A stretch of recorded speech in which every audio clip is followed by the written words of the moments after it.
Hello everyone, আমি দেবলীনা প্রবাসে আমার ছোট্ট রান্নাঘরে তোমাদের আরও একবার স্বাগত জানাই। আজকে আমি তোমাদের সামনে একটা সন্দেশের রেসিপি নিয়ে চলে এসেছি। আর এই সন্দেশটার নাম হলো ক্ষীরের সন্দেশ। খুব সহজেই বাড়িতে বানিয়ে নেওয়া যায়। আর দেখতে দেখো এত ভালো হয়, পুরো মনে হয় যেন দোকান থেকে আনা হয়েছে। আর কাউকে না বললে কিন্তু কেউ বিশ্বাসই করবে না যে এটা বাড়িতে বানানো। খেতেও অসম্ভব সুন্দর হয় আর খুব নরমও হয়। আর দেখতে তো বললামই খুব সুন্দর, দেখো দেখেই তোমরা বুঝতে পারছো। তাহলে চলো আর দেরি না করে আমি আজকে এই ক্ষীরের সন্দেশটা কিভাবে তৈরি করেছি তোমাদের সঙ্গে সেটাই শেয়ার করে নেব। প্রথমেই দেখো এখানে আমি 2 লিটার দুধের ছানা তৈরি করে নিয়েছি। আর তারপর ছানাটা ভালোভাবে জল ঝরিয়ে একটা ডিশের মধ্যে নিয়ে নিয়েছি। তারপরে এখানে দিয়ে দিলাম 1 কাপেরও কম চিনি, আমি এখানে গুঁড়ো চিনিটা নিয়েছি। তারপরে এখানে দিয়ে দিলাম 1 কাপ গুঁড়ো দুধ। তারপরে পুরোটা একসঙ্গে মেখে নেব।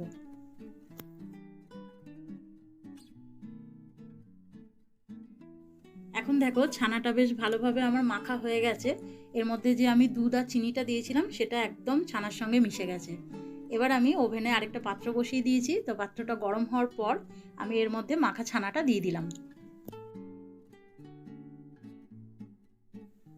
এবার আমি 10 থেকে 15 মিনিট একদম লো আঁচে ছানাটাকে একটু নেড়ে নেব।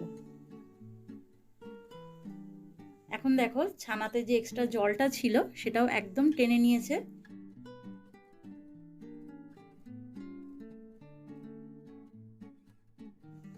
ব্যাস এটা একদম এখন তৈরি হয়ে গেছে। আর আমি আগে থেকেই একটা মোল্ড নিয়েছিলাম, তার মধ্যে বাটার পেপার রেখে বাটার পেপারে একটু ঘি ব্রাশ করে নিয়েছিলাম। তারপরে এই ছানাটা আমি এর মধ্যে ঢেলে নিলাম।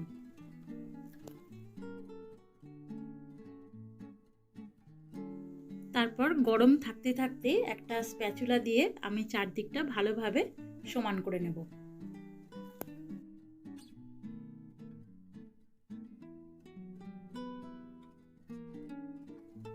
দেখো কি সুন্দরভাবে এটা সেট হয়ে গেছে।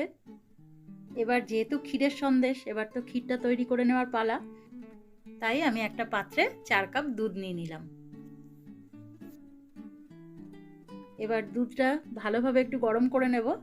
দুধটা যখন ফুটে উঠবে তখন এর মধ্যে আমি দিয়ে দিলাম চিনি। এখানে আমি ব্রাউন রঙের যে চিনিটা হয়, ব্রাউন সুগার যেটা বলে, সেটাই ব্যবহার করেছি। আর দিয়ে দিলাম 1 কাপ গুঁড়ো দুধ। এবার দুধটা ভালোভাবে নেড়েচেড়ে নিয়ে ঘন করে ফেলতে হবে।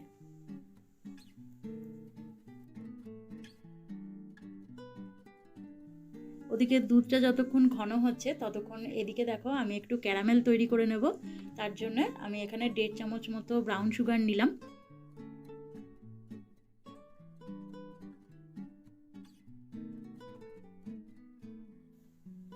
এই দেখো ক্যারামেলটা পুরো একদম রেডি হয়ে গেছে। এবার আমি দুধের সঙ্গে মিশিয়ে দেবো।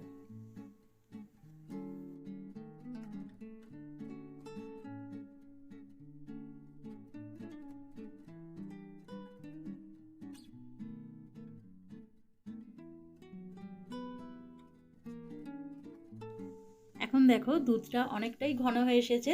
এবার আমি এতে দিয়ে দিলাম 1 চামচ ঘি। ঘিটা দিয়েও একটু ভালোভাবে মিশিয়ে নেব আর আরেকটু শুকনো করে নেব। মোটামুটি তৈরি হয়েই গেছে ক্ষীর। তো এখন দেখো একদম রেডি হয়ে গেছে। ব্যাস এবার আমি এটা নামিয়ে নেব। আগে থেকে যে ছানাটা সেট করে রেখেছিলাম তার উপরেই আমি এটা দিয়ে দিলাম। ঠিক একইভাবে গরম অবস্থাতেই চারিদিকে ভালোভাবে ক্ষীরটা ছড়িয়ে দেব। ক্ষীরের এই লেয়ারটা যখন স্প্যাচুলা দিয়ে এভাবে সেট করবে তখন দেখবে এই স্প্যাচুলার মধ্যে ক্ষীরটা একটু একটু উঠে আসছে। তখন 3-4 ফোঁটা ঘি অল্প করে ওপর দিয়ে ছড়িয়ে দিলে তারপরে দেখো এইভাবে যখন স্প্যাচুলা দিয়ে টেনে দেবে ওপরটা, এখন কিন্তু আর একটুও ক্ষীর এই স্প্যাচুলার মধ্যে লাগবে না।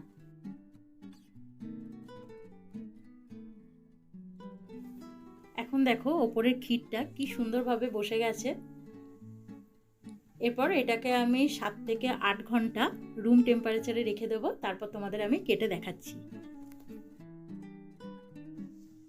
8 ঘন্টা পর আমি নিয়ে এসেছি। এবার আমি তোমাদের সন্দেশটা কেটে দেখাবো। সন্দেশের পিসগুলো করার আগে 4-5টা কেটে একটু আগে সমান করে নিচ্ছি।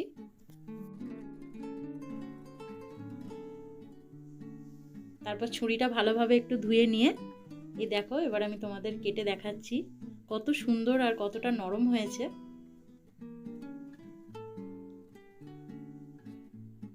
দেখো, দেখে কেউ বলবেই না যে এটা বাড়িতে তৈরি করা সন্দেশ।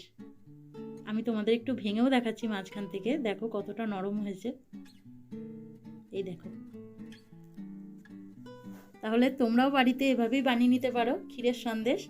আর আজকের এই ক্ষীরের সন্দেশের রেসিপি তোমাদের কেমন লাগলো আমাকে কিন্তু অবশ্যই কমেন্ট করে জানিও। আর ভালো লাগলে একটা লাইক করে দিও। যারা যারা আমার চ্যানেলে আজকে নতুন এসেছো তারা আমার চ্যানেলটিকে সাবস্ক্রাইব করে আমার পাশে থেকে যাও। তাহলে চলো, তোমাদের সঙ্গে আবার দেখা হবে নতুন আরেকটা রেসিপি নিয়ে খুব তাড়াতাড়ি। তোমরা সবাই ভালো থেকো, সুস্থ থেকো, সাবধানে থেকো।